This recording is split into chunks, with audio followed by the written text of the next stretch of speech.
All right, looks like we have some participants, and greetings everyone, and welcome to the May listening sessions for the California Truth and Healing Council.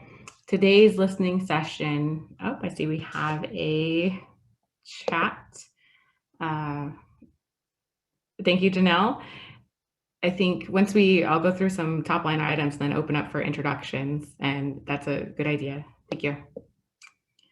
So today is the Eastern region listening session, and tomorrow we will have the Northern listening session, Central on Thursday, and Friday being a regular meeting of the council with public comments taking place from 3 to 4 p.m. as well as throughout the agenda. Yesterday, we had the Southern region listening session. And so my name is Loretta Miranda. I am a descendant of the Morongo Band of Mission Indians. I am Serrano and Cupeño, and I am currently serving as the Chief Deputy Tribal Advisor and Special Counsel for the Tribal Advisor's Office of the Governor. And we have Christina Snyder on the line, who is the Governor's Tribal Advisor. Christina, do you want to introduce yourself? Thanks, Loretta. Hi, everyone. I'm Christina Snyder. I am a member of the Dry Creek Pomo, and I am Mihilakana and Makamo descent, and I am the Governor's Tribal Advisor, and really happy to see you all here today. Thank you, Christina. We also have Michael Park on the line, and Michael Park is the assistant for our office and generally just awesome in organizing Christina and I, our schedule and everything, but he's also on the line. And we also have Councilmember Burris. Burris, if you would like to introduce yourself, please feel free to do so. Good afternoon, everybody. I'm Anthony Burris. I'm a member of Ione Band of Miwok Indians, and I'm happy to see you all here today. Thank you. So I'm now going to briefly walk through some of the logistics and preliminary business for today's listening session. First, we are recording this session, and it's available for public participation via Zoom and dial-in information, and dial-in.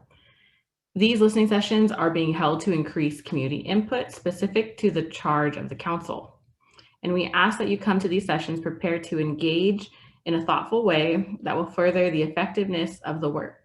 We envision these sessions as ultimately being working sessions that are part of the council, rather than just opportunities for public comment. As a reminder, we are taking notes throughout these sessions and will provide monthly summary overviews for the council and public to review, which we aim to release prior to the regular meetings, but that may change depending on staff capacity. And so once we get into the discussion section, I will be taking notes. So just as a, just to let you all know, I'll be looking this way, but still fully engaged, but just kind of multitasking. These summary reviews are not meant to be word for word records or minutes of the sessions, but are being prepared to provide a brief overview of the discussion that took place for the convenience of the council and the public. For those interested in following the council, ongoing updates, including listening session recordings and the summary overview documents I mentioned, are available at the California Truth and Healing Council Updates WordPress page. And I'm going to go ahead and put that in the chat.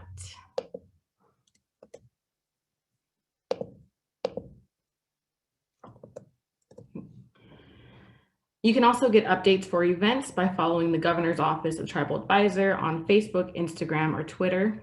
So if you have followed us on there, I did make a posting earlier today regarding this listening session and the questions that we will be asking. Listening session recordings are available in full and posted at the website I just put in the chat for those that are interested in hearing detailed discussion and comments. Additional details, including meeting dates, agendas, and background information, are available at the Tribal Affairs website. And let me copy and paste into the chat that website. If you need any technical assistance during today's session, please contact the Tribal Advisor's Office at info.tribalaffairs@gov.ca.gov. Thank you, Michael, for putting that in the chat. If you've not already done so, we'd appreciate if you could update your name to say your name, tribe, and organization. And when we get into the discussion portion of today's meeting, we would appreciate if everyone could go on camera if possible, but definitely, if you don't feel comfortable doing so, then that is completely fine. At any point during today's listening session, you can ask questions by using the raise hand function or simply unmute your line. If you're using Zoom, you should be able to raise your hand using the app controls, but you can also use Alt-Y in Windows or Option-Y on a Mac to raise or lower your hands. You can also directly message myself, Christina, or Michael, or the group with any comments you have, and let us know that you have a comment, and we'll either read your comment into the session or call on you. If you've called in, you can unmute your line by pressing *6. You may also email written comments at any time to info.tribalaffairs@gov.ca.gov. Again, that email address is in the chat. So you can definitely at any point, put written comments or submit your comments to that email address. Once COVID-19 restrictions alleviate, we plan to have the listening sessions both via Zoom and in person in meeting locations throughout the 4 geographic areas of the state. And just as a reminder, I'm going to read off the counties for the Eastern region, but again, these are open to everybody. We don't put parameters on how you identify, and also this is since we're in a Zoom era, if we're happy to have folks join whenever they can, but we've divided up into regions in anticipation of a time that allows us to travel. So for Eastern, the counties that are included include Alpine, Amador, Butte, Calaveras, Colusa, El Dorado, Fresno, Glenn, Inyo, Kern, Kings, Lassen, Madera, Mariposa, Merced, Modoc, Mono, Nevada, Placer, Plumas, Sacramento, San Joaquin, Shasta, Sierra, Siskiyou, Solano, Stanislaus, Sutter, Tehama, Trinity, Tulare, Tuolumne, Yolo, and Yuba. So it's a pretty large area, but again, we're open to everybody at this point. In anticipation of a time when we are allowed to travel to have these kind of hybrid style in-person regional listening sessions, if there are any community gathering locations that you recommend, or if you would like to host a regional listening session, please reach out to us at the email in the chat to set up an upcoming listening session. Now, before I begin, I'd like to remind participants that all of our council members, Christina and I in the Office of the Tribal Advisor, who are staffing this work, and many of you are members of the victim population in need of collective healing. So I ask that you engage with this council, our office, and each other with respect, and come with your whole heart and a healing mindset. Many of us doing this work are navigating systems that were not built for us to make change that was never contemplated. This in itself takes an enormous amount of patience and emotional integrity, and we are all doing our best to make strides in this space. So again, thank you for joining us, and I am going to begin with a brief presentation before opening up the listening session. But before I pull up the PowerPoint, if anyone would like to just introduce yourself and perhaps how you heard about the listening session, that would be great if you feel free to do that. So just introductions, then we'll go through the PowerPoint.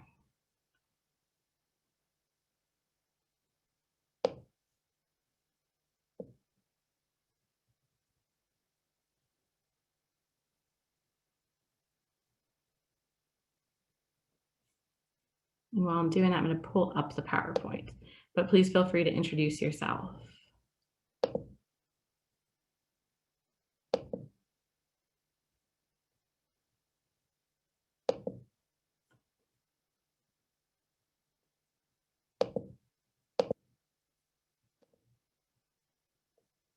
And can you all see that? Yep. Okay, thank you, Christina. And so on our agenda today, we are going to go through an overview of the council and its charge, go over the May council meeting agenda, which again is happening this Friday. And then we're going to go over some updates. And then we have some slides that have the specific questions that we are asking today. And that session will be our listening and discussion portion. Let me have a lot of windows open. Let me move this. Okay. So what is the California Truth and Healing Council? The California Truth and Healing Council is a council made up of representatives from California Native American tribes charged with bearing witness to, recording, examining existing documentation of, and receiving California Native American narratives to clarify the historical relationship between the state of California and California Native Americans in the spirit of truth and healing. The council will submit a final report of findings to the governor's office by 2025. The final report should reflect a holistic understanding of the relationship, or the historical relationship between California Native Americans and the state. The final report may also make recommendations aimed at reparation and restoration and consider how to prevent similar depredations and/or policies in the future. The council is organized under a charter, and that charter is available on the Tribal Affairs website and is made up of voting members and non-voting members. Currently, there are no non-voting members, but the council, should they choose to have non-voting members, that's an option. There are 12 voting members from each of the 4 regions, with 1 seat for a non-federally recognized designee in each region. Each region also has an alternate voting member to ensure quorum for action. And just as a note, I can't see the chat at the moment or any of your faces. I kind of muted that part. So if you want to jump in with anything, let me know. But as far as public participation, the council welcomes and encourages all available methods for public participation. Participants are encouraged to attend and observe all meetings of the council, with the exception of any closed session proceedings. Also submit written statements to the council, make oral statements and testimony to the council, and participate in interactive dialogues, panel discussions, and informal meetings, and organize and host affiliate events on issues relevant to the work of the council, and join the work of the subcommittees. And we'll get into an update about the council subcommittees shortly. Here's just a visual representation of the council structure. We have the voting members and then non-voting members, which again have not been appointed to the council yet by the council. And then at the bottom we have the public participation and affiliated events. Just a visual to see the structure. It's helpful. And in regards to tribal consultation, if you are a California Native American tribe, our office is seeking to begin in-person consultation meetings where your tribe is comfortable doing so beginning June 16th.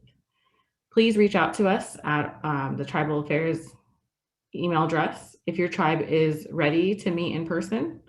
We're flexible about the method and mode of meetings, and meetings will be recorded and transcribed. Tribes may share as much or as little information as they are comfortable with, because again, they are recorded and transcribed. Outside of tribal consultation, the council and the tribal advisor's office are available to meet with Native American individuals, organizations, and groups at their request. And so if you are interested in meeting with us at any time, please reach out to the Tribal Affairs email address, because we do recognize that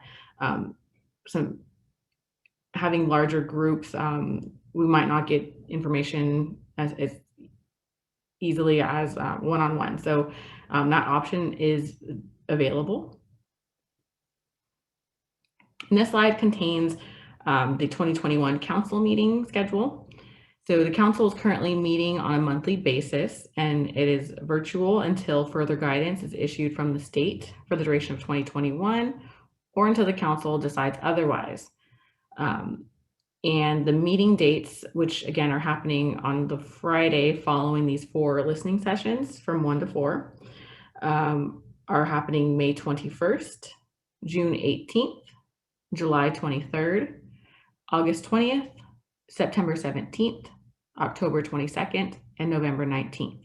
And again, these meeting dates are on our WordPress blog.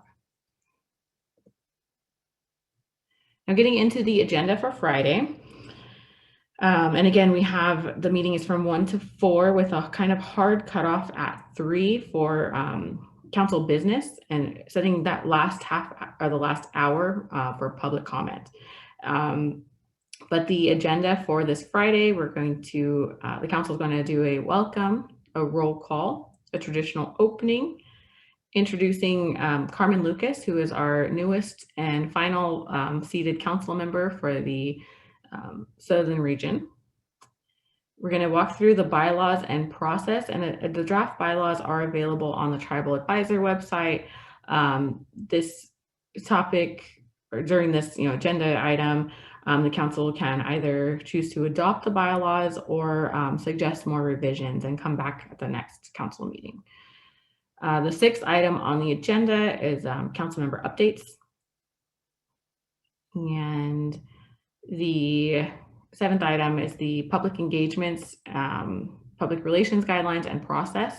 The council is, I think, we're receiving more requests for public speaking engagements, and so kind of just want to go through what the council would like to create as a process for receiving, when they do receive these requests, like coming up with a process for handling those.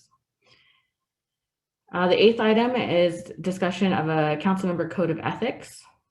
The 9th being respectful engagement in meetings and listening sessions. And again, just kind of getting, I think it's been framed before as we're building the plane as we are flying it. And so coming up with these processes to, in order to help with the effectiveness of the council and kind of get these things in line. The next item is the budget update. And so we will be going through the governor's proposed May revise, also the subcommittees, the partnerships funding subcommittee members. So that the previous council meeting, the council did create a partnership funding committee, but it has not been staffed yet. So it's anticipated that that discussion will happen at this Friday. Also discussing and considering a subcommittee on disenrollment / recognition.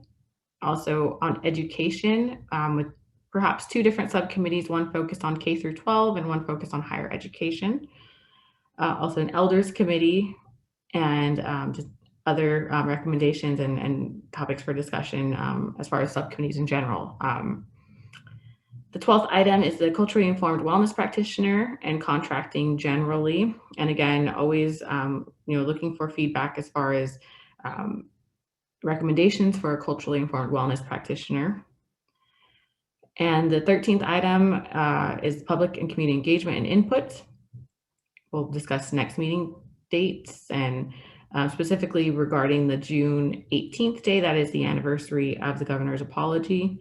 And then item 15 would again be that last hour for public comment. And so this is a pretty robust agenda. So a lot of these might be carried over, but that is the agenda for Friday.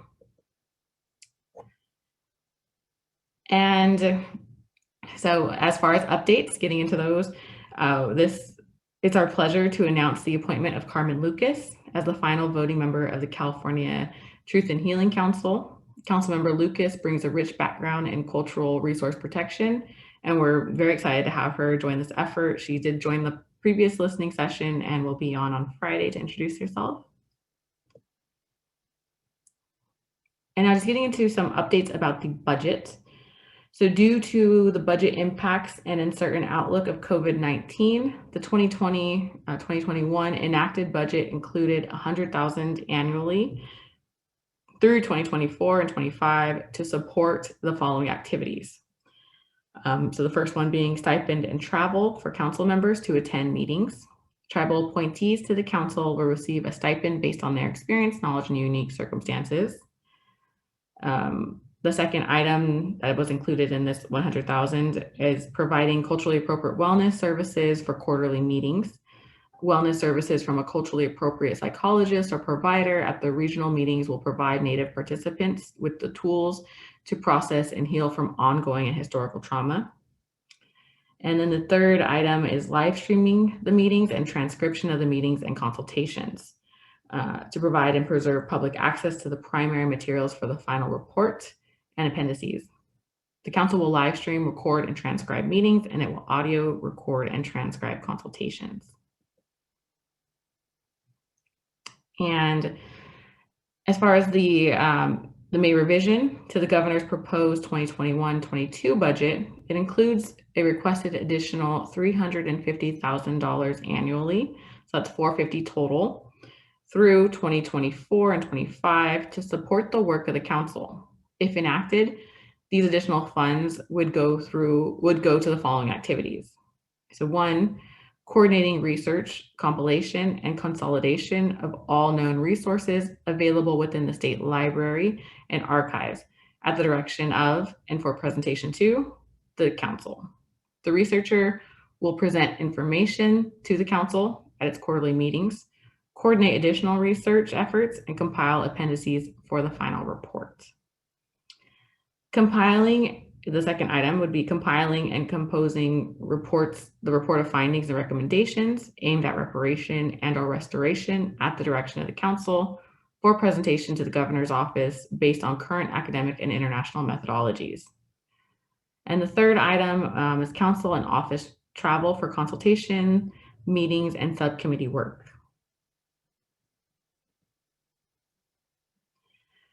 And the council at the previous, I think the previous 2 council meetings have created subcommittees and staffed them.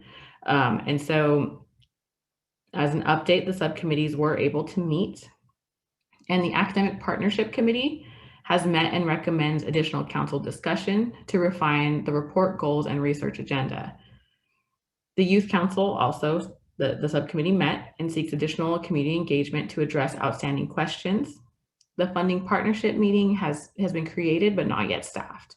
And we have specific questions for these 3 subcommittees that we'll get into in a moment.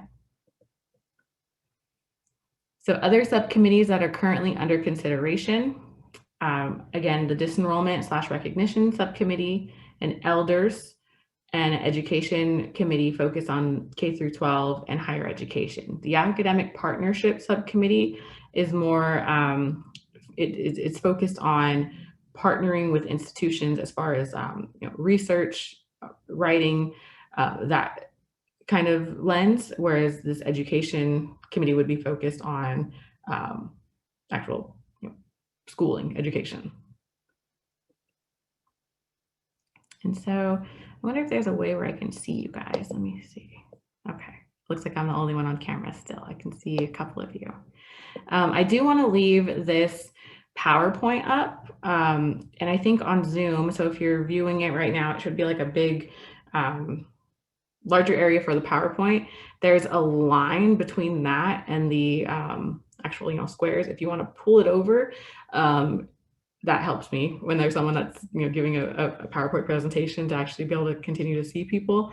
But I do want to run through these questions and kind of take it in chunks as far as receiving community feedback. But if you do have any additional, thoughts, please definitely, feel free to raise your hand. And we don't want to limit, the discussion completely to this, but want to kind of give us more parameters as far as what we are asking. And so as far as scoping the council work, so the council is charged, I'm gonna have to move this. The council's charge is to receive, examine, and report on the history of the state's negative actions towards tribes through the Native lens and experience, and recommend remedial measures that can be taken. So as far as questions to ask the group, What early state actions should the state be most accountable for from the Native perspective? Further, what state actions have been the most harmful to today's Native American people? And so I'm going to pause here and see if anyone has any input on this. And again, I will be taking notes. So if I don't look like I'm looking at you, it's just because I'm typing away.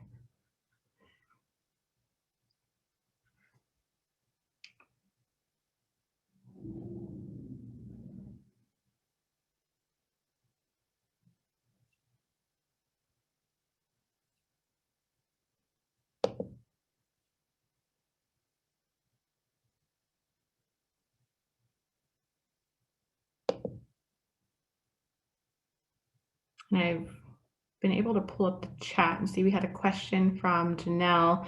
Any plans for closed sessions? As far as I know, and Christina, you may correct me if I'm wrong, that's not an item on the next agenda, but that the council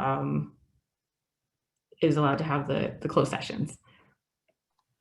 Yeah, and so closed sessions, if the council needs them, would be primarily for things that are sensitive topics and that would be covered under some of the exemptions to open meeting laws. And so there may be situations where the council needs to discuss something with an individual or a tribe that they don't want to have be kind of streamed out to the public.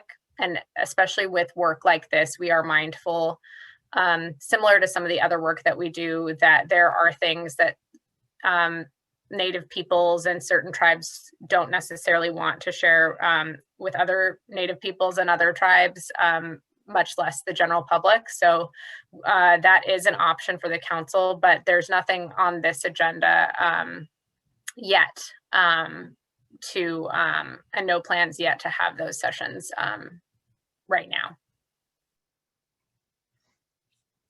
Thank you, Christina.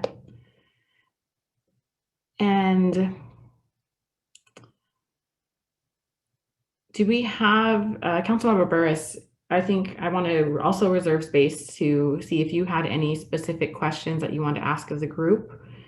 So if you do have any of those at this time, feel free to jump on in. I don't right now, but things will probably pop up as we're hearing what folks have to say today. Thank you.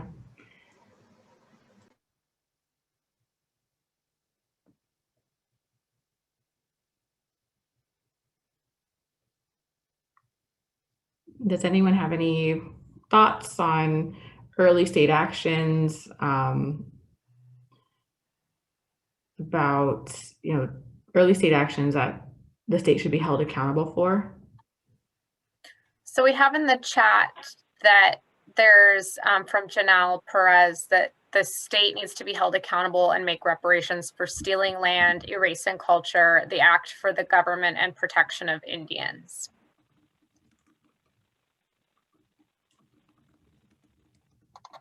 So that's very helpful, and thank you for the input. And thank you for the assist. It's hard to look at the chat while the PowerPoint's up, but I appreciate it. And thank you. And thank you, Janelle, for the comment. There's also a question. It looks like, can we please state for the record how many members of the public and how many members of the council and government employees we have on the call right now? As far as staff, it looks like we have myself, Christina, and Michael. We're with the governor's office, and Councilmember Burris is our council member we have in attendance. Oops, looks like I've changed the slide, which that might have Hello. been. Hi.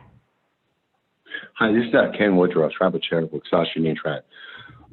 What I'm looking at is the treaties were signed in 51, 52, 1800. Also, my tribe happened to be one of the tribes that went to war in 1856, and we signed a peace treaty at that time. And we have records from the state archives, our state library, of what was promised and what was done. I'm trying to figure out why, the 51 and 52, the state of California hid those treaties or denied they existed or scheduled them not to be seen. We had a second one and 56, maybe 200 to 300 pages between transmission of certain items to the tribe. And I've never seen that one ever until I went to the archives. I've heard about it from ancestors. And the reason why we went to war is because those 51 and 52 were not held up. I'm looking at what was done at the state level also, because it seemed the state was they were very, very secretive at that time. And, you know, even at that time, later on, we got allotment lands and homesteads, but those were just parts of our original tribal areas. What are we looking at that? Just like that person said earlier, you know, the state did take a lot of resources. You know, the federal government took a lot of resources. We have no land. Ours was supposed to be several hundred miles, Kings River to Kauai to Lone Pine. But that was our reservation in the first treaties. But we never been nothing has ever been done. They were going to create reservations and they created farms. You know, this is just a quick history lesson at the moment. You know, my ancestors, my mother, my aunts and uncles were taken away to boarding schools and put in other states. What are we looking at that area? Because at the moment, we're a historical tribe. We signed treaties, but reservations were created, but we weren't allowed on them. And the criteria for reorganization in 1934 pretty much left us out. Are we looking at those areas?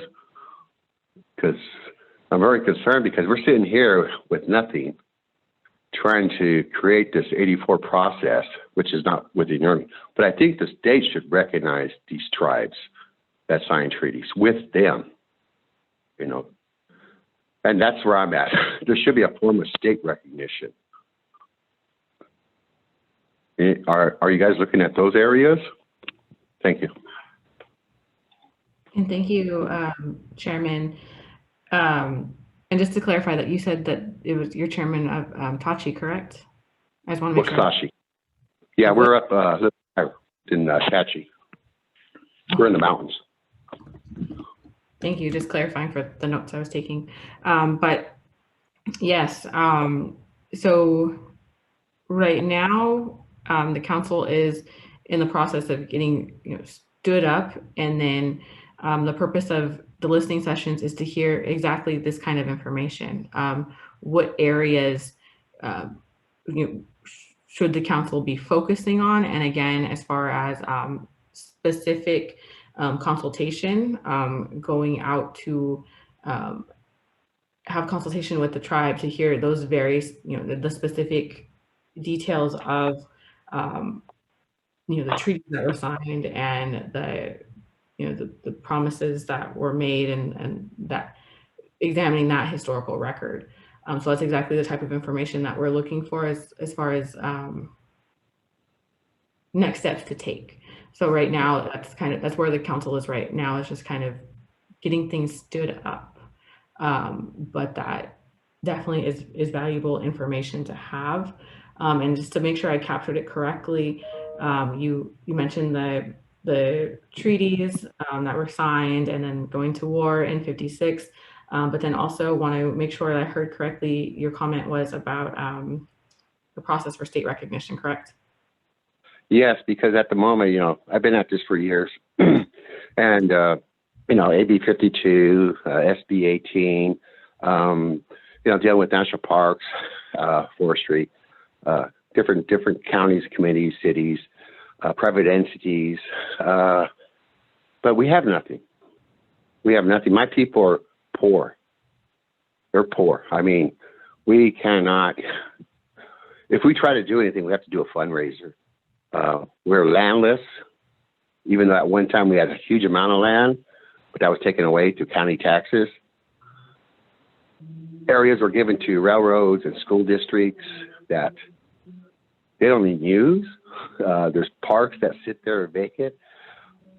We're looking at some sort of dealing with the state at a state level. Federal level, yes, we're going for the 83 process. We're getting all our records in order, which really looks good because several tribes in our area have got recognized in the last few years. Well, one has. But we have the same records. These reservations were created for us, but we didn't stay there because they're too far away from our ancestral land.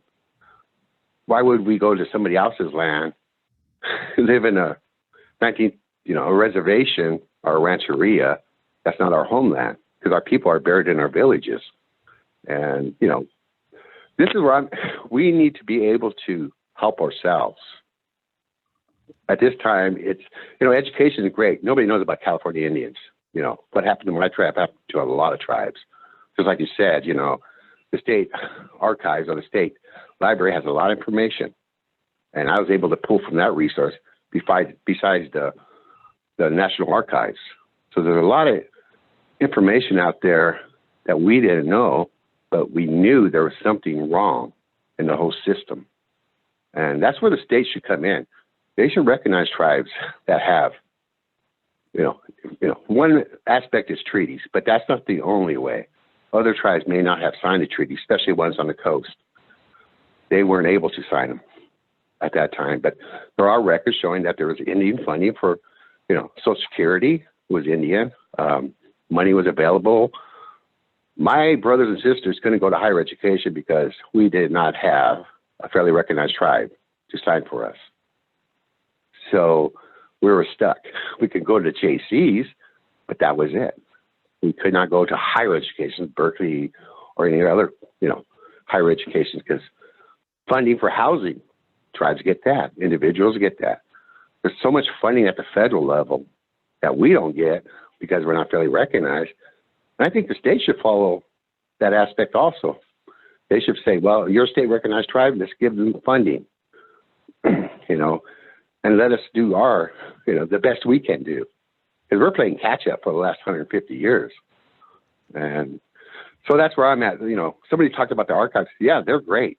I didn't know all the things that existed at the state library, but that's where I'm at. I think there should be some sort of mechanism to create state representation at the state level for tribes that aren't fairly recognized. I mean, we are state recognized in CEQA, but that's it. I mean, there should be a stamp on us or some sort of position at the state level to where we don't have to consult with counties about areas. Because when I go into a planner's meeting, it's like, okay, Board of Supervisors, okay, we heard you. Okay, bye. They just pass whatever development they need at that time, even though there might be a site on there. And that's all they give us. So I need to stop. I let other people talk. But I think there should be some sort of representation of state recognized tribes. Thank you. Thank you for your comments. And I think this is the council itself is charged with having both the historical record, through the archives, but then also combining that information with the actual, knowledge from the tribes and actually taking a real deep dive into the historical record. And so thank you for your comments. It's much appreciated. Well, those are historical records, but we're living at this time. And, that's the thing is historical records are great. We know what happened and we know how we were really not able to defend ourselves because we had no representation at all. I know recognized tribes really recently got, recognition in the 70s. And they're able to stand on their own, which is great. But we need that opportunity also.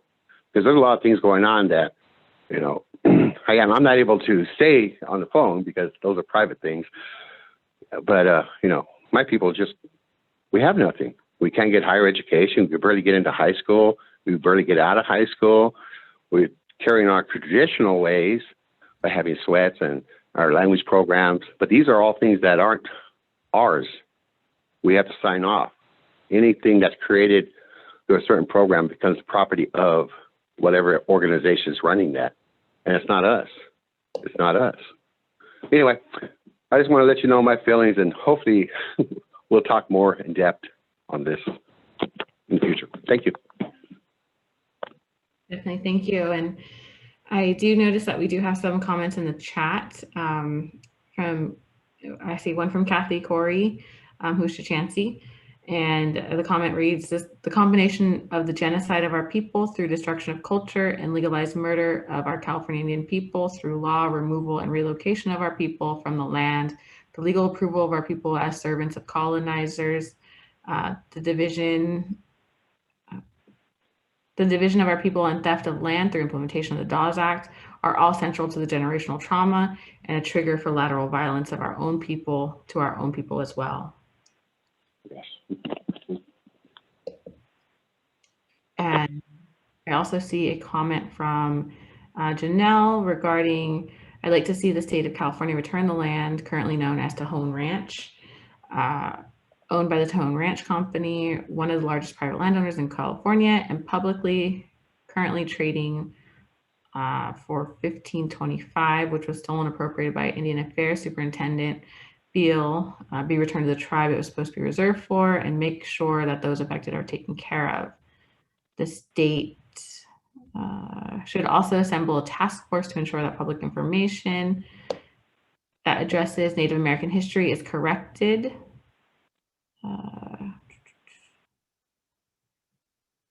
And made more historically and factually accurate. Public sites like Wikipedia should be corrected. Let's see.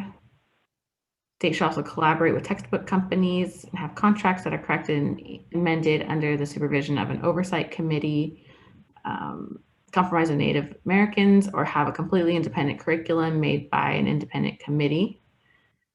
And the state should subsidize therapy for all Native Americans who want it. So again, just reading the comments that came into the chat. And again, let's see. If anyone has, and you can see that I pulled up the next questions regarding academic partnerships, but again, feel free to address the previous scope questions as well, but want to get everybody thinking about questions regarding academic partnerships. And specifically, what should the goal of the final report be? Let me move this. How should the council frame its research agenda? How can the council be most inclusive in incorporating research and narrative into this work? And are there preferred academic partners the council should be speaking with, or preferred models? How should the council archive testimony that it's received, and where should that data and information live? So this is, questions focusing on the report and the research required. Like first, what should be the overall goal, and the research agenda. So I want to open that up for discussion, but if you do have anything to add about the scope, please definitely feel free to do that as well. But kind of want to, this was questions that were asked by our academic partnership committee.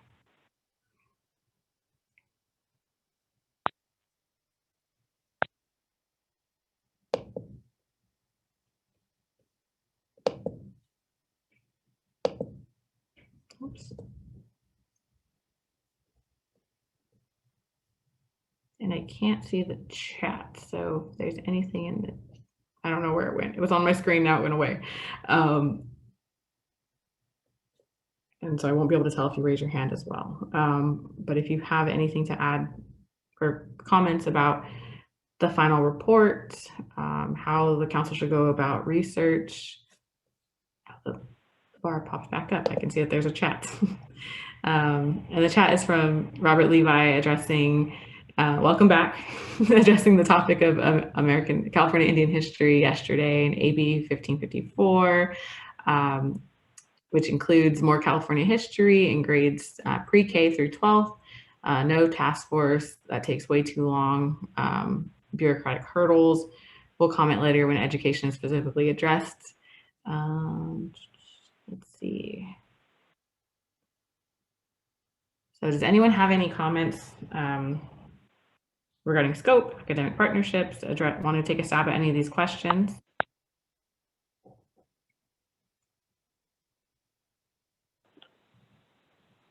Hello, this is Ken again, Waksashi Indian Tribe. I think the state library should hook up with some of the individual tribes so we do research at our level, because like I said, I saw a lot of stuff in 1856 that I did not know existed. I knew about it from ancestors talking about it, but there's a lot of information that leads to more information. So I think like the state library should partner up with the individual tribes to work on the history in those areas. Because I only got a smidgen for the last 150 years of what went on. That's where I'm thinking that state libraries should create some sort of mechanism through you so we can do research. Thank you. Thank you.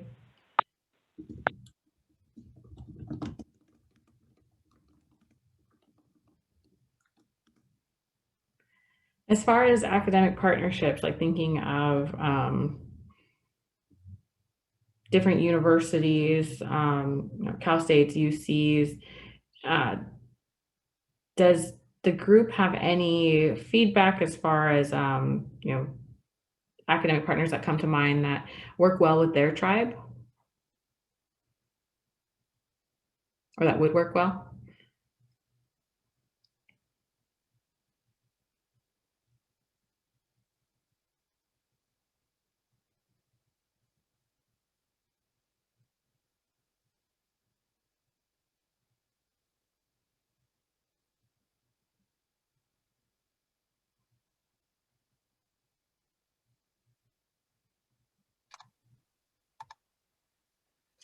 I think also conversely, are there any institutions that the council should not be partnering with?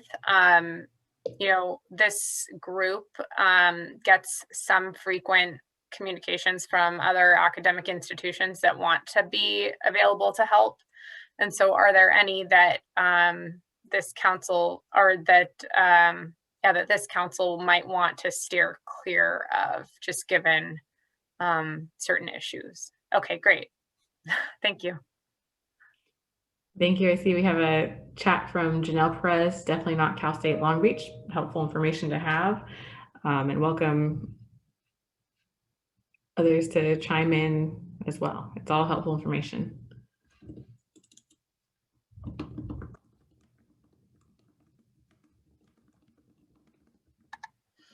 And like with this piece too, I think the goal of whatever report and whatever research is done is to have,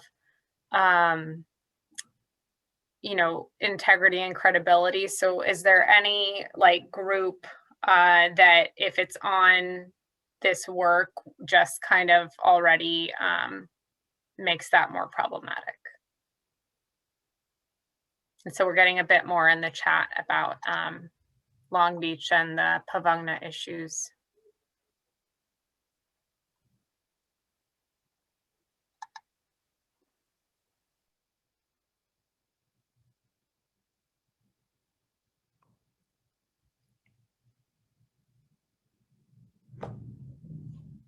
And then while we're thinking about that, I'm going to move on to the questions for specifically for the regarding the youth council.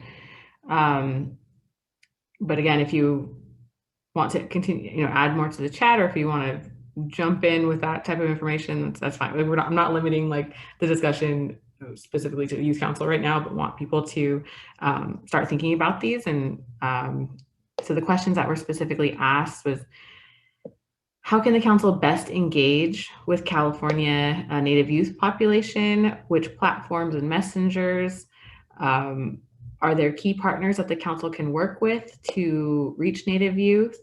Should the youth council subcommittee be modeled on council structure, kind of having just an actual youth council with appointments of youth to focus on youth issues, or something else? Like how should this committee, what would you envision it looking like? Also, should the council be focused on California Native youth or more open-ended? And one, kind of overarching question is, what's a youth? How should the council define that? Is it under 18? Is it under 20? Do we begin at age 8? Like, kind of just want feedback as far as how you would define youth. The council is interested in hearing that from the community.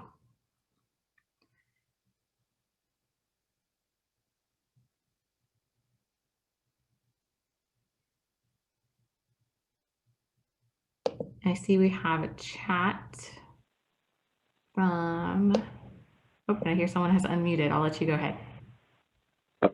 I think it's me again, Ken Woodrow, Chair, Waxahachie Indian Tribe. We have gatherings, like this weekend, we had one in a little town called Visalia in the Central Valley. It's called Quia Oaks, and we partnershiped up with our cousins, the Chumneys, and it was a great place. It's actually a conservancy, but I don't know how much more we could do without funding. We did basket weaving there, we did duck, we did language, we did all the things that are culturally, and this area is also within a tribal area, Conservancy let us use it. But I don't know if there's funding for us. There's no funding for, as far as I could tell, for us to do these things, unless we go through organizations or groups like TANF. That's the only way we get funded. And, you know, it's a great opportunity.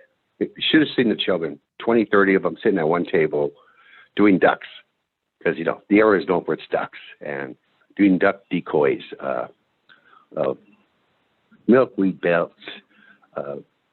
So, you know, I think there should be some sort of process to where us that are organized, and individuals also that have traditional aspects, to bring it back to the public, because it was really good. It was greatly attended by, you know, the local community, and it's something that we look forward to every year. But it's only one time a year, and that's what hurts. You know, if we could keep going, we have sweats up in our, you know, we have sweats or gatherings up in the mountains. It's hard to find resources. It's hard to find money for the food, because you got to feed people when they're there. Because it's not good to purchase things when you're giving it back to the community. So that's what I'm looking at. You know, it was great. I mean, you can go Google it and you'll see that some of the children were there. But it was really a great experience for the children, because I just sat there in this base, because I'm an elder. So, you know, I haven't seen that in quite a while because of this virus. And a lot of areas are closed off to us because they just don't want us out there. It's hard to say, but it's the truth. So I'm looking at some sort of funding for groups that want to do traditional things. That's where the state should come in also, because, you know, they're the ones pretty much squashed us. I hate being negative, but it's just the truth. That's where I'm at. Well, thank you for your time. Thank you for your comment there. One question I think would be, or some information that would be helpful, is as far as how do you get your youth engaged? Do they happen to see a flyer? Do you post on social media? Like, I'd like to think I'm young, but I'm not. So I don't know exactly how to reach the youth to get them involved. So any ideas as far as youth engagement and how the council can look at that, whether it's partnering with Unity, other Native youth organizations, or making ourselves more adaptable without having to do TikTok dances.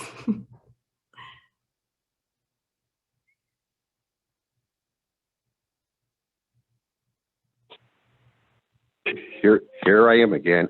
What we do is the local newspaper brings it up, social media, Facebook. But it's really hard, because unless you are a friend with somebody that's part of this group that comes out, because it's not just one individual tribe, it's several tribes getting together, doing it. And these are all the ones that aren't part of a recognized tribe. So it's word of mouth, basically. Newspapers are really great. Sometimes they drop them off at Indian Health Services or TANF. So there are ways of communicating with the youth, because we're on, you know, the Central Valley has a large population of Native Americans. And so it was really good to see the 200 to 300 people there on one day at one time. So, and having an area to do it in, you know, somewhere that's protected. And, you know, partnership up with landowners is a great idea. But like you said, communication, that's the hardest part. But we're able to do it through social media and newspapers. We just keep blasting it out there. And and the local stations bring it up once in a while. Thank you. Thank you. That's all helpful information as far as reaching the youth. And again, even as far as these listening sessions, like our office, we're a small but mighty staff that are tasked with trying to get the word out and posting on social media, sending to our list, bringing up listening sessions in every single meeting, but definitely open to, you know, ideas. And I think we are looking at contracting or with someone help, like a communications team to help kind of get the word out. So right now, definitely agree that it is kind of word of mouth and individuals, you know, reaching out to their networks, but definitely open to suggestions. I think this might be one of the later slides as well, but as far as outreach on our end for these listening sessions, and again, ideas specifically for youth would be very helpful. I see you in the chat. We got lots of stuff going on here about subsidizing culturally relevant gatherings. And again, thank you, Janelle, for offering to help get the word out, because yes, word of mouth is insufficient. We got some folks here, but definitely taking a look at ways to expand our reach. Robert has mentioned news from native California. It's a good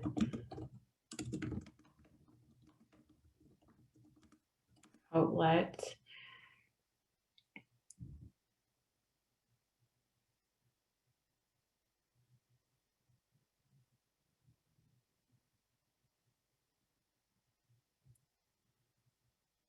Does anyone have any thoughts about what is a youth, and when you envision a youth council, what age group you're looking at, or you go to, should the council focus on 18 and under? Does anyone have any specific thoughts on that piece?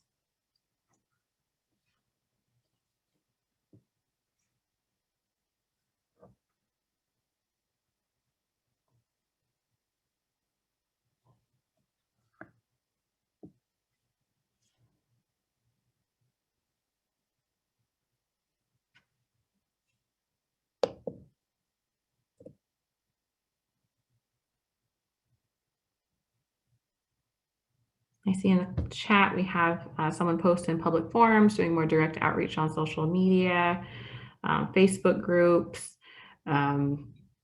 all great suggestions.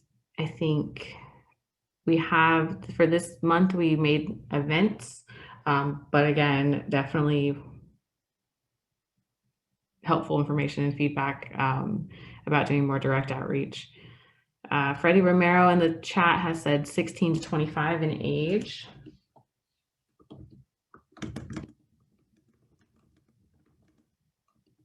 Thank you for that. Eventbrite is a suggestion as well for getting the word out.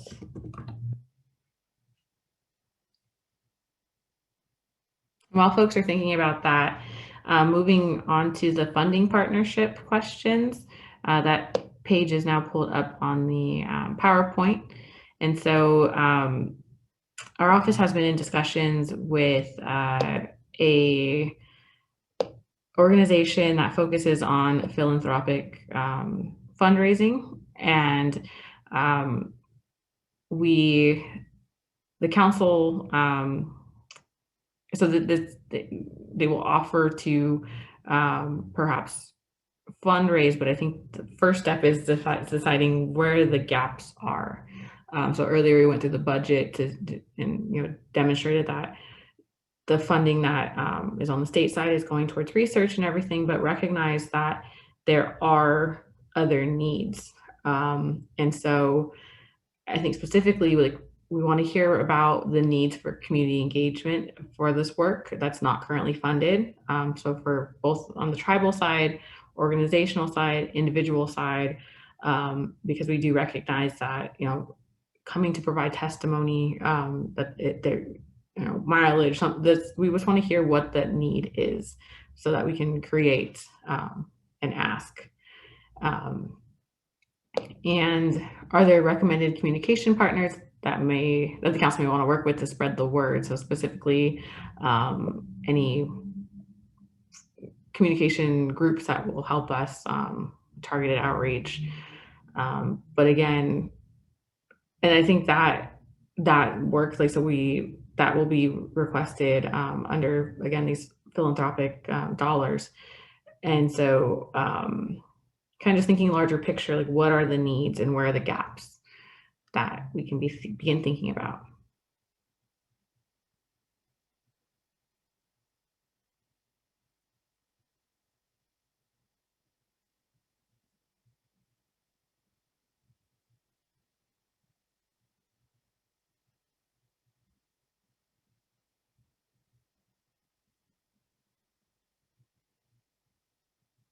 And again, like council member staff, like that travel is covered in the budget, but definitely open to hearing about other needs, because this is a large project. And so either yourself as a representative of the tribe or as an individual, like what would you need to engage more with the council? I see Christina's on, go ahead. I just thought you might be getting lonely with the only camera on. But we did hear from Chairman earlier about the need for and a potential need for assistance in performing research through the state library and accessing those archives and kind of doing your own archival work and compiling the things that you need to be able to engage with this council. So those are the kinds of things that we could be thinking about and talking about as well.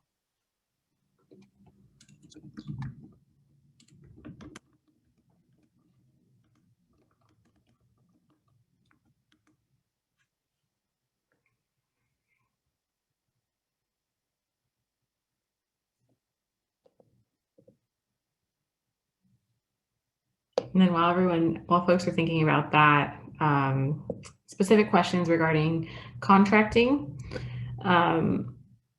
What should the council and staff be mindful of when seeking third parties to do the work of the council?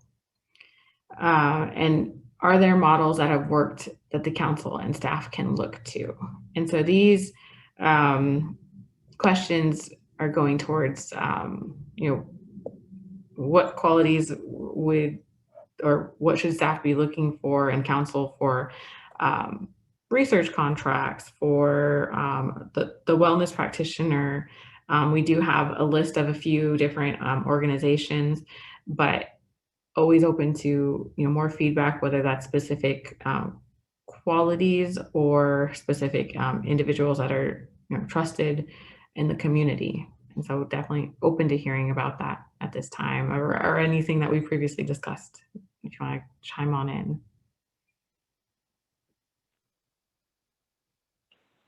Hello, this is Ken again. We have sweats up in the mountains, several. We have the bear dance and we have sweats. These are pretty well organized. We've been doing it for 25 years. It's pretty much funded by the community. I think you may want to contact the tribes that have these ceremonies up. It would be also to hook up with the park system, because the state parks have a lot of areas that are special to us, and create some sort of advisory there. The situation of that land, where it's at, what was done there. We had mortars, bedrock, petrographs, all these items are there, but they don't have natives there. There should be some sort of program created to where the local tribes can discuss it. Who we are, what we are, where we've been, our our beliefs. You know, this would educate not just the natives, it would also educate the general public. We used to have ceremonies every year at a place called Buck Rock. One of my elders, who was a spiritual advisor, would go up there every year just to be able to explain to the community what it meant to us. There's stories involved in these areas, going back, you know, hundreds of thousands of years. You know, we lost him recently, and it's really hard to go up there. And he was even 85 years old doing these things, doing sweats at that age. To him, it was very important because he was placed in a boarding school also. He came back, and it was really hard for him to assimilate. And that's basically what we are too. It's hard for us to assimilate into something that doesn't respect the ground, the earth, the water, or our beliefs. So I think, you know, I know a lot of individual natives that have no tribal organization, and it's really hard for tribes to create a nonprofit because it requires funding, it requires all this paperwork at, you know, even at the state level and federal level just to get a 50C3. I mean, it's hard because daily life is hard when you're working at minimum wage to get these things going. But I think that's where I'm still on that issue is let us take responsibility for ourselves, but give us a helping hand because we don't want to be in this position. We were put in this position. And it's just not fair to us trying to keep the culture going and the language programs. It always, Berkeley, Davis, and those higher education, traveling around the state, I had to go to Riverside, Berkeley, you know, all these places, spend months, years researching just on my tribe. And it's not easily available.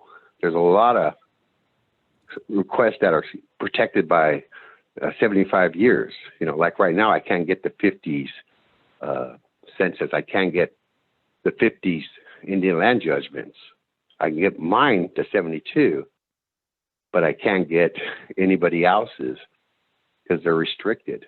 And, you know, I know our tribe, I know our tribal members, I know, you know, who we descend from, but it's hard to get their paperwork showing that they were members of the tribe. And that's where I'm at. We need more information, and the spiritual gatherings should be funded because it's hard.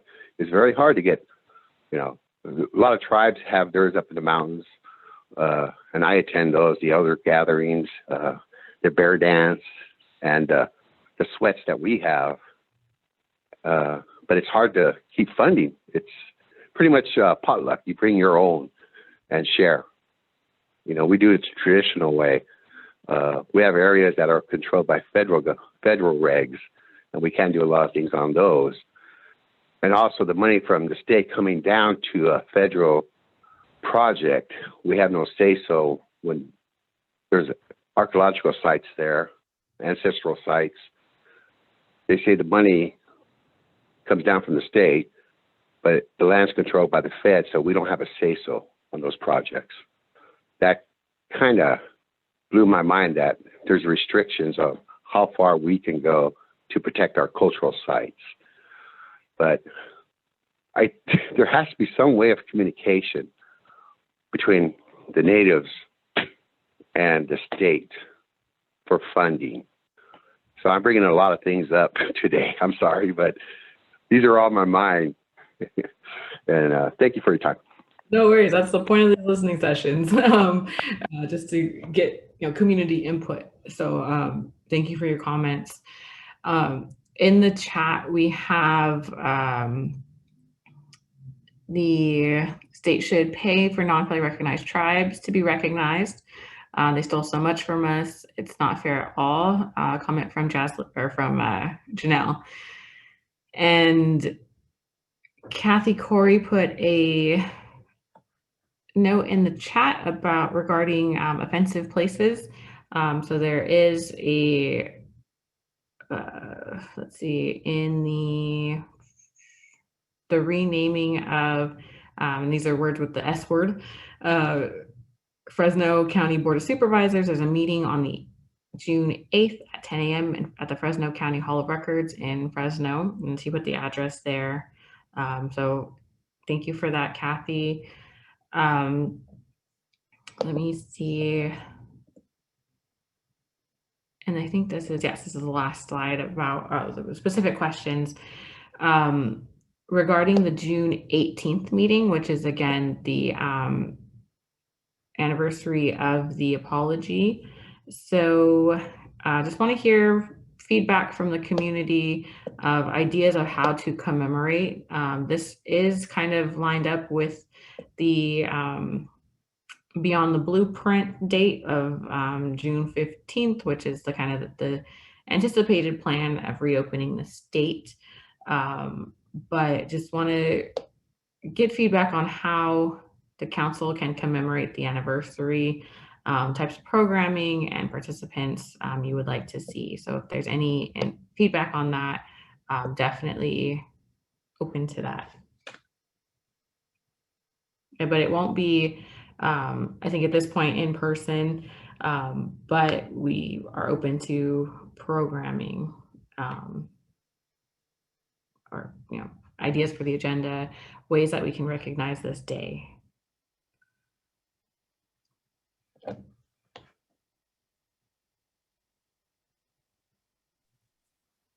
And I see in the chat we have a March for Pravunga this Friday at 2:30. We got Robert Danson. I thank you for joining me on camera. I felt a little lonely up here. And also, that's okay. I was just checking the time, and you know what? Time flies when you're having fun. And we've got about 10, 12 minutes left, so I better get my 2 cents worth. Since I mentioned in the chat about AB 1554, and Ken was talking about nobody knows about California Indians. I'll go with what happened 2 hours earlier, or 3 hours earlier this morning. James Ramos, who's our assemblyman from the 4th district down here, met with some tribal chairman and talking about AB 1554 and where we stand right now. The only issue we have is with my other organization, the California Teachers Association, and they're really going over the language of the bill. And so what we like to get out to Indian country is the idea of if you could email, and I'll put Toby's email address in the chat in a minute. Toby Boyd is the president of the CTA, and we really need them to get on board to sponsor this bill. It emphasizes California Indian history pre-K through 12th grade. My wife is a 4th grade teacher, and she's looking at the curriculum within the lower elementary grades. I'm a retired 40-year, and again, Christina and Janelle, already heard this before, advanced placement college prep US history teacher who's doing the curriculum emphasis for the high school. And again, we just need someone for the junior high and middle school. And I got somebody from yesterday, so I can't remember his name, but I'll look at my notes and then get a hold of him. But that's where we're standing with the bill. So again, if you could email Toby Boyd, and I'll put it in the chat. Also, if you want more statistics about California or American Indian students in California, just Google from boarding schools to suspension boards, and it comes up with a report that gives you the whole gamut of what's happening with our youth. And since that's part of the youth council, maybe that would be something that those individuals need to look at. Also, the land acknowledgement. Let me bring that up real fast. Where I stand in Serrano, Cahuilla land, that's all good and well. But again, what I learned from the Vine Deloria symposium over Thursday and Friday of last week is, responsibility. What are you doing? And just think about it for yourself. What are you doing for keeping the earth sacred? And if you can't think of anything, then I would really suggest you try to do something. If it's just picking up trash, planting a garden, that would be really good. And then also Gerald Clark, who's a fellow Kuya from the Kuya Reservation up in the mountains. We were talking about, add the, people have been adding this ancestral thank you. And we were talking about, we should mention the horrendous history that we've gone through here in the state of California. And, what I looked up for this session in terms of the Eastern would be the 1850-51 El Dorado Miwok Indian Wars, the 1852, what is it? I can't even read my own writing. Bridge Gulch Massacre for the Wintu, and the 1856 Tule River Wars for the Yurok. I mean, those are just some examples. It doesn't take long to look up, and we can mention something of that because, again, keeping in mind what you're looking at and what I've heard today is the hurt of what we've gone through. And what we're doing in terms of the educational field, K through 12, is we're the healers. We're trying to heal this. And the healing now is for the kids. And like I mentioned yesterday, 7 generations, that's what we're shooting at. My grandkids need to have this history within the educational system. And again, that's what we're trying to do. And like I said, we just got off with Assemblyman James Ramos and trying to get this put through the legislature. And again, I would mention the Ken is look to the local legislature. And if they're not friendly to you, I'd say get everybody to go to the voting polls and get somebody in there who helps you, like James Ramos, who's the first elected California Indian to the state legislature. But again, it's going to take time. None of this is going to be solved overnight. But again, we're out there as terms of educators pushing for new curriculum to highlight California Indian history. And like Janelle said in the chat also, she comes from teaching professions. If you know somebody who's going to UCR or any Cal State San Bernardino down here or up north, Davis, Chico State, Humboldt, get them into college and get them to become teachers and come back and teach California Indian history. So again, that's what we need, and we'll see how that comes out. But hopefully within my lifetime, we'll get things going little by little. Okay, so thank you so much. We'll see you tomorrow. Thank you, and it's good seeing you. I do see in the chat you also put the Malky Museum event that's going on. That's a virtual event. I think the date on there is the 28th. But I closed the PowerPoint. The last slide kind of just gave people, again, our email address for more feedback and put the links to our websites. We do have some more time though, so we have 8 minutes. And so I wanted to, again, see if anyone has any specific feedback based on the questions that were asked of the group earlier, or feedback in general. So if you have any thoughts, please feel free to unmute yourself. I see from the chat we have from Don Hankins, part of their role as professor at CSU Chico is to get people to recognize our history, but also how to steward our landscapes with us as leaders of that process. Also, Kathy Corey has put in the chat that it goes beyond the very complicated history of our California Indians. Her daughter's 3rd grade teacher graded her daughter's coloring of a picture of an Indian woman down to saying, quote, Indians have black hair, because she had colored her hair brown, the color of my daughter's own hair. And so that's speaking to, the education and identity. So, but thank you very much for that comment. Janelle has suggested the implicit bias and sensitivity training courtesy of the state. So I see Robert is coming back on to join me. Right back. Like I said, you want education. I guess I'm the education person. I'm not an know-all, be-all, end-all person, though. I'm not an expert. When I hear that word expert, the little red dot in my back of my head goes off saying, far from it. I mean, I learn and we learn something new every freaking day. So yeah, when we look at Cal State San Bernardino or UCR, a lot of these colleges now are getting liaisons to local tribes. And hopefully those liaisons are recruiting, or UC Irvine also is just looking for a liaison. Those individuals hopefully get the students to come to the universities And, if, just my bias, again, push them into the teacher prep program. But again, like Janelle said, the teacher prep program doesn't have a course on ethnic studies. And they're going to have to, because ethnic studies is going to be a graduation requirement by 2024. So we need Indian teachers in those programs to try to, I don't know if decolonize is the right word, decolonize the curriculum into understanding that this is the understanding of the Indian community. But again, it's going to be tough because, again, we're going to be teaching non-Indians to try to understand Indian thought. And that's a real issue in and around. And again, like I said yesterday, banning unified school district hopefully is going through some professional development that'll help them understand the local community of Kuya Indians, the past Kuyas that are there. So again, we need those people to help us.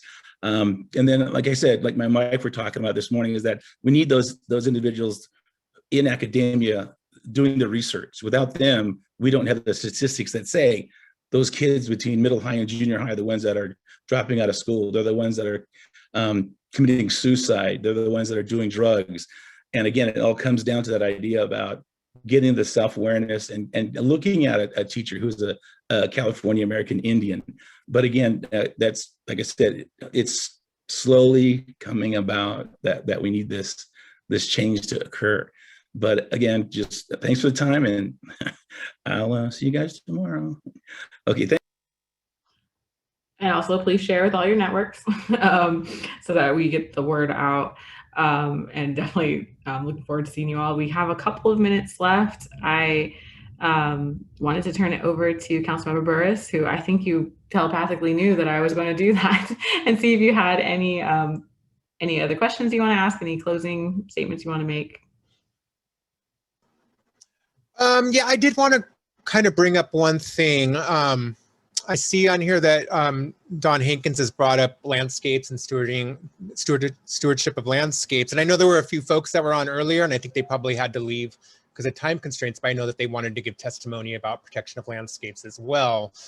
So I'm just thinking, we've talked about these kind of broad subject areas when we're thinking about the subcommittees and whatnot, education, funding, academic partnerships. I don't know if landscape's on that agenda yet, but I think it needs to be, because I think at some of the other listening sessions we've heard people from tribes. I think we've heard from people down south saying that this is a really important issue for them. So I'm just kind of throwing it out there because I know there were some folks that wanted to speak about that today, and I think they just didn't get a chance because of time issues. So just kind of throwing it out there as maybe that's one of those kind of broad categories we should be really being mindful of as being important to a lot of the tribes. Yeah, definitely. And if their schedule allows, if they want to join tomorrow, or if they even want to submit written comments on that topic as well, that would be helpful. Okay, good to know.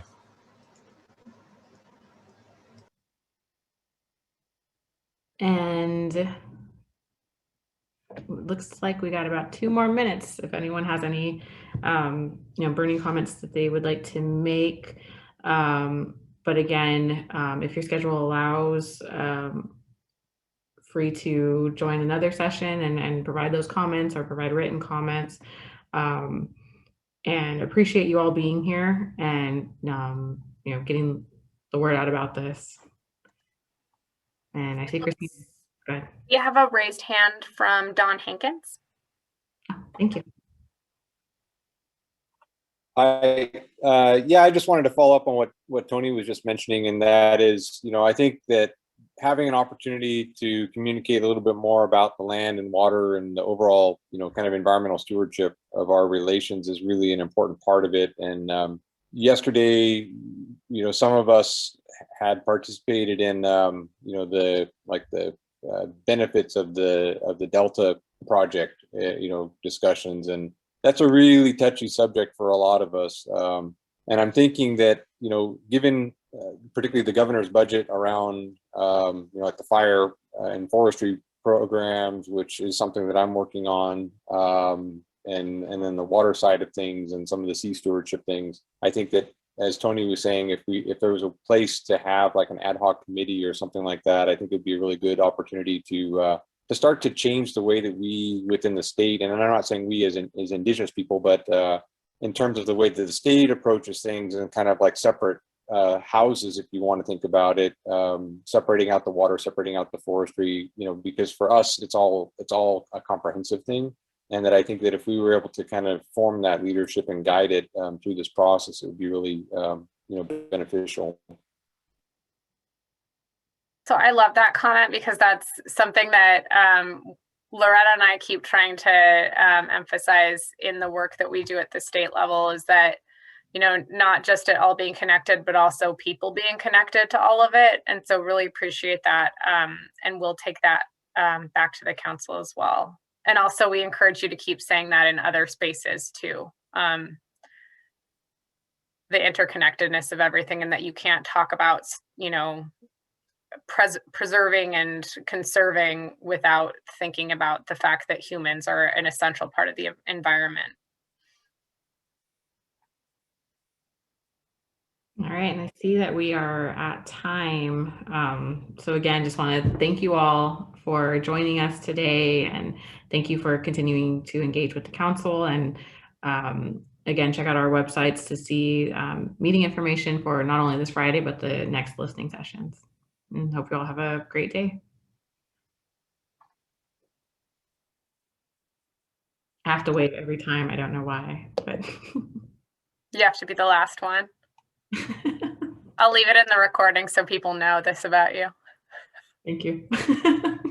Take care, Councilmember Burris.